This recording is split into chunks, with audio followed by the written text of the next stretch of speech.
toutes les armes des sources de Kadhafi sur le Sahel et ensuite venir dire aux Sahéliens, venir dire à l'Afrique centrale que vous allez l'aider à combattre les terroristes que vous avez aidé à envahir le continent. Salut et bienvenue sur votre meilleure chaîne d'information YouTube, les fans d'Assimi Goïta. Si vous êtes nouveau, n'oubliez pas de vous abonner à la chaîne et activer la cloche de notification.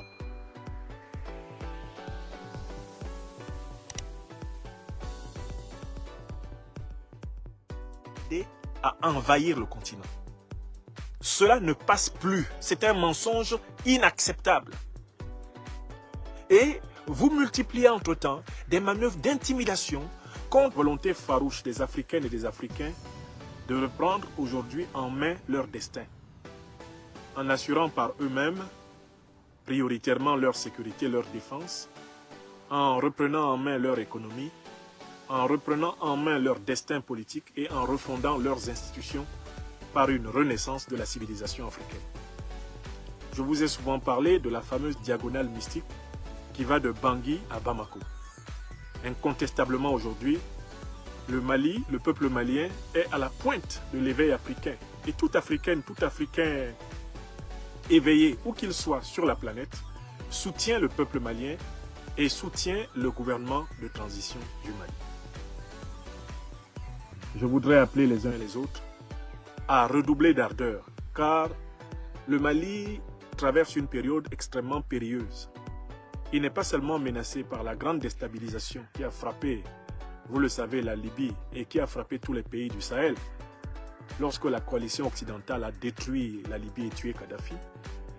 Le Mali est menacé par des traîtres internes, instrumentalisés bien sûr de l'extérieur, et qui veulent profiter de cette période de fragilité pour le faire revenir en arrière. L'Afrique tout entière doit veiller le Mali comme elle veille la prunelle de ses yeux. De la même façon, me sont parvenues aujourd'hui les formidables images de la mobilisation du peuple africain du Tchad.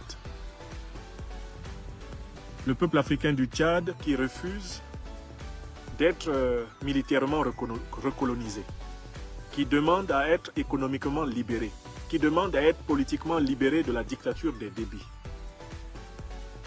Je m'en serais voulu de ne pas appeler dans le même mouvement les Africaines et les Africains du continent et du monde entier à soutenir le grand peuple africain du Tchad. À propos du peuple tchadien, il y a quelque chose qui m'intrigue et dont je voudrais parler. Il y a quelque chose qui m'intrigue particulièrement et dont je voudrais parler. Vous savez, le Tchad est l'un des pays dont l'armée a offert des détachements et des armées entières sur les théâtres d'opération à travers l'Afrique et notamment dans la lutte contre le terrorisme au Mali. Vous le savez très bien, il y a un important détachement militaire tchadien qui soutient les forces armées maliennes avec une efficacité qui a été saluée par tous les bords. Je voudrais souligner l'extraordinaire paradoxe qui veut que pendant que le Tchad est présenté comme un pays qui a une armée capable d'aider sur d'autres fronts à travers l'Afrique, on décide d'occuper militairement le Tchad, soi-disant pour aider le Tchad à lutter contre le terrorisme. Je recommence la question qui intellectuellement me turlupine ce soir. Quel intérêt y a-t-il à repositionner 5 camps militaires étrangers, occidentaux, français au Tchad ? Au moment où on nous a présenté l'armée tchadienne comme l'une des armées les mieux aguerries du continent africain, au point même que l'armée tchadienne a été amenée à donner des bataillons, des contingents entiers pour lutter contre le terrorisme dans d'autres pays. Alors, de deux choses l'une. Soit le Tchad n'est pas capable de se défendre lui-même, et les soldats tchadiens n'ont rien à faire au Mali, n'ont rien à faire hors du Tchad, soit le Tchad est capable de se défendre lui-même, et si on prétend que l'armée tchadienne est vraiment une armée capable de faire face à ses obligations régaliennes, on soutient le Tchad, on soutient l'armée tchadienne, et cette armée-là assume entièrement la paix et la tranquillité sur son propre sol. Elle assume complètement la paix et la tranquillité sur son propre sol. On n'a pas à chercher midi à 14 h dans cette affaire. Moi, je ne comprends pas comment, d'un côté, l'armée tchadienne est au Mali, où elle aide l'armée malienne à combattre les terroristes, et de l'autre côté, on occupe militairement le Tchad, soi-disant pour combattre les terroristes. Mais que fait l'armée tchadienne hors de ses frontières si déjà sur ses propres frontières, elle n'est pas capable d'assurer la sécurité? Je veux qu'on m'explique, ça me pose un problème intellectuel. Sous le feu maréchal Idriss Déby Itno, l'armée tchadienne a été présentée comme l'une des plus aguerries du continent. On l'a projetée sur toutes sortes de théâtres d'opération. Et elle est encore sur toutes sortes de théâtres d'opération. Le contingent tchadien au Mali est l'un des plus importants contingents étrangers. Alors, question. Mais si le Tchad est capable de projeter son armée hors de ses frontières pour aider des pays africains à se défendre, mais pourquoi faut-il qu'on envoie des armées étrangères sur le sol tchadien? Pourquoi faut-il... Et le simple fait de poser cette question est maintenant considéré dans la France-Afrique comme étant un crime. Pourtant, c'est une question légitime. Que foutez-vous au Tchad? Qu'allez-vous faire avec des troupes au Tchad? Le Tchad est indépendant depuis 1960. Il a une armée qu'on est capable d'utiliser pour combattre au Mali. Pourquoi on remet des troupes étrangères sur le sol tchadien dans une telle proportion, au point d'occuper 5 préfectures? Ce n'est pas acceptable. Ce n'est pas acceptable aux yeux du peuple tchadien. Ce n'est pas acceptable aux yeux de l'opinion africaine que l'on profite de cette affaire de terrorisme qu'on a organisée en détruisant la Libye pour recoloniser militairement tout le continent. Les Africains et les Africaines du continent africain refusent cela. Le peuple tchadien refuse cela. Le peuple nigérien refuse cela. Le peuple malien refuse cela. Le peuple burkinabé refuse cela. Le peuple camerounais refuse cela. Tous les peuples africains, même le Gabon, a commencé à se lever pour demander que cesse la tutelle militaire imposée depuis les pseudo-indépendances à l'Afrique par la puissance coloniale française. Donc, je suis personnellement choqué d'apprendre qu'on redéploie sur le Tchad des troupes militaires étrangères, alors qu'on a prétendu que le Tchad était suffisamment mûr pour aider d'autres pays africains à combattre le terrorisme.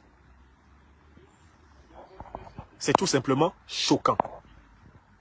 Je comprends donc que le peuple tchadien, le peuple nigérien, le peuple burkinabé, le peuple malien, le peuple guinéen, le peuple sénégalais, le peuple togolais, le peuple béninois, le peuple camerounais, le peuple gabonais, le peuple congolais, le peuple centrafricain ne veuillent plus qu'on leur impose des logiques d'occupation déguisées sous de prétendues aides. Le mouvement populaire qui se lève aujourd'hui à travers le continent africain est constitué de citoyens qui sont bien informés, qui savent qui a déstabilisé l'Afrique, qui a tué Kadhafi, qui savent qui a fait déverser Al-Qaïda et l'État islamique sur tout le reste du continent. Les Africains le savent. Vous ne pouvez pas tuer Kadhafi, déstabiliser la Libye, faire déverser toutes les armes des soutes de Kadhafi sur le Sahel, et ensuite venir dire aux Sahéliens, venir dire à l'Afrique centrale que vous allez l'aider à combattre les terroristes que vous avez aidé à envahir le continent. Cela ne passe plus. C'est un mensonge inacceptable. Et vous multipliez entre-temps des manœuvres d'intimidation contre les États africains, les gouvernements africains qui se sont éveillés, qui ont commencé à dire la vérité à leur peuple, comme le gouvernement malien, comme le gouvernement centrafricain. Vous multipliez des menaces contre les leaders d'opinion, les hommes politiques, les intellectuels engagés, qui font le travail de mettre cette vérité à la disposition de toute l'opinion internationale. Mais toute cette intimidation n'empêchera pas cette vérité de s'imposer. L'Afrique est mûre pour assumer ses propres choix d'alliance. L'Afrique est mûre pour qu'on ne lui impose plus une présence militaire de forces étrangères contre le gré de ses peuples et de ses gouvernements. L'Afrique est assez mûre pour cela. Et l'Afrique n'en veut plus.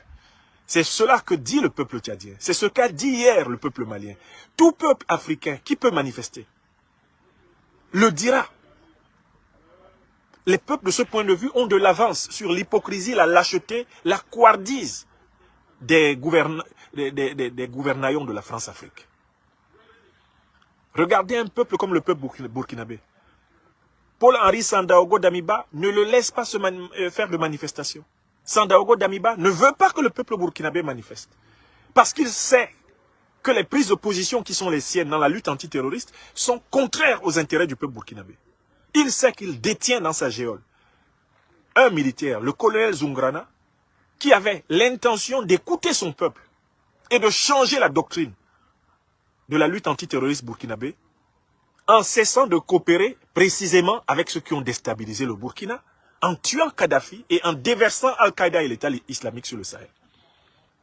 Enfin, quand même, ces manifestations qui commencent et qui ne vont pas s'arrêter tant que l'Afrique n'aura pas recouvré sa pleine souveraineté.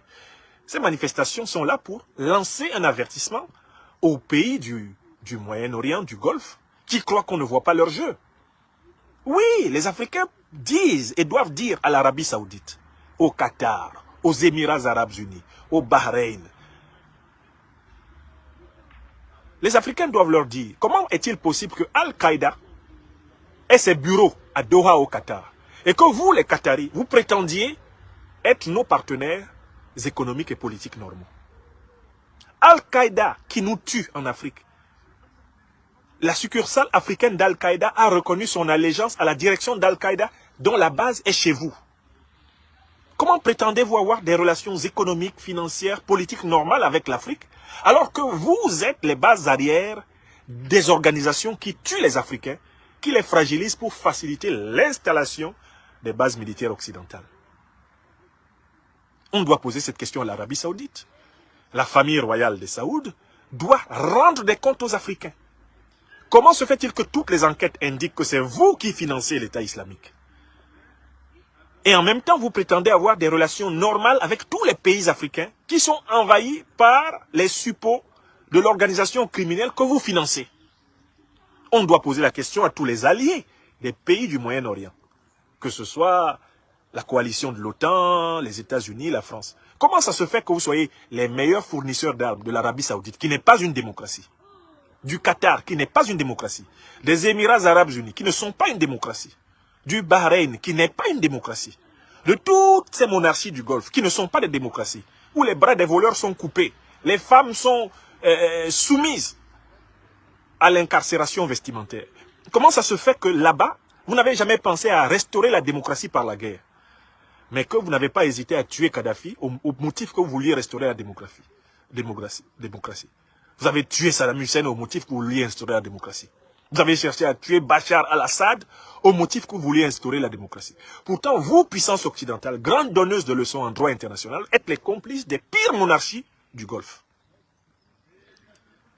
À quand la punition contre l'Arabie Saoudite pour les crimes qu'elle commet au Yémen? Les millions de Yéménites assassinés, les millions de Yéménites qui sont sur les voies, est-ce qu'ils ont bénéficié de votre bienveillance, de votre amour extraordinaire que vous avez pour les Ukrainiens blancs? Qu'en est-il des Yéménites?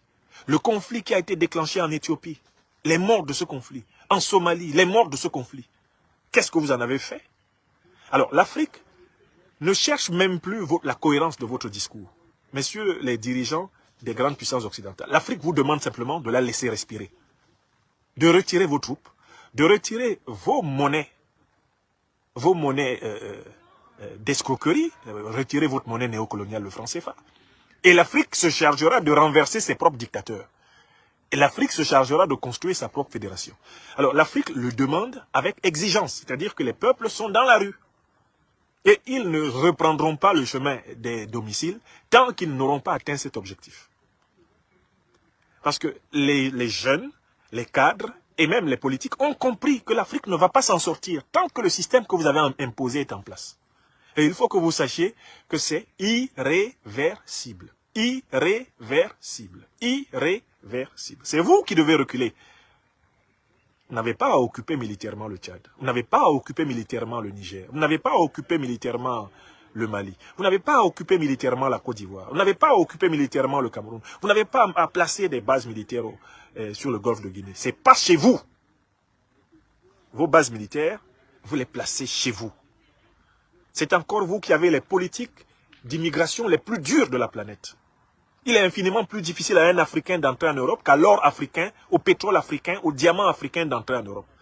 Mais c'est vous qui voulez imposer votre présence militaire aux Africains, alors même que c'est vous qui êtes les plus durs envers les migrations africaines.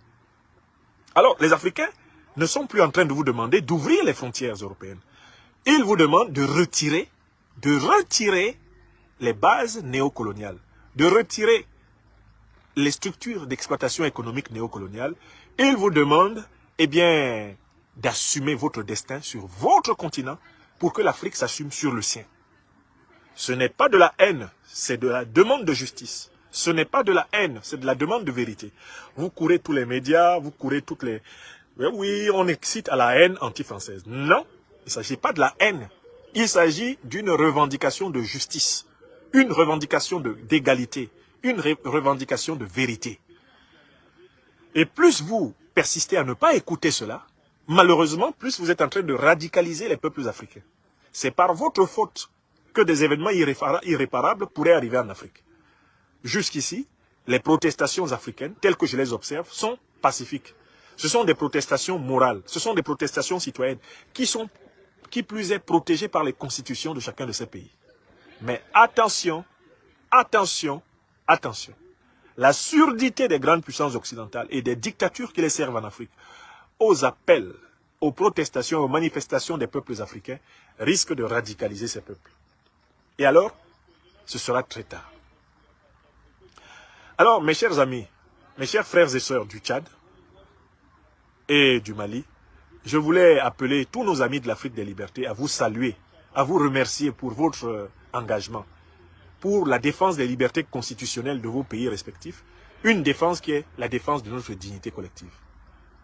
C'est aussi l'occasion de dire à tous les autres peuples, le Tchad l'a fait, le Mali le fait, il n'y a aucune raison qu'il y ait un autre peuple africain qui n'ait pas le droit de s'exprimer. Dans la diversité des possibilités et des moyens, les peuples africains doivent faire leur histoire. Ce processus est la condition de la sauvegarde de nos vies, de celles de nos enfants et de nos petits-enfants, dans la dignité en ce monde. C'est un processus vital pour l'Afrique. Si nous reculons, nous céderons à nos enfants un monde encore plus humiliant que celui que nous aurons connu. Et à la limite, on pourra dire que ce n'était pas la peine de les mettre au monde. Si nous cédons, ce n'était pas la peine de mettre nos enfants au monde. Car finalement, le monde qu'ils vont avoir sera pire que celui que nous avons reçu de nos parents. Donc, retroussons nos manches et continuons à éduquer, à éveiller, à mobiliser pour la cause juste de la vraie souveraineté de l'Afrique. Vive le peuple malien, vive le peuple tchadien. Je salue le peuple burkinabé aujourd'hui de nouveau sous une dictature, celle d'Henri Paul Sandaogo Damiba. Je salue tous les peuples africains qui se réorganisent pour être au rendez-vous de l'histoire. Ainsi soit-il. Mes chers amis, rendons-nous sur les pages de nos frères, du Mali et du Tchad, qui ont manifesté hier et aujourd'hui. Saluons-les, encourageons-les, multiplions des suggestions sur des points éventuels sur lesquels nous observerions qu'ils ont fauté. Aidons-les, parce que les aider, c'est nous aider tous. Bonsoir à tous. Bonne soirée à tous. Que Dieu bénisse l'Afrique.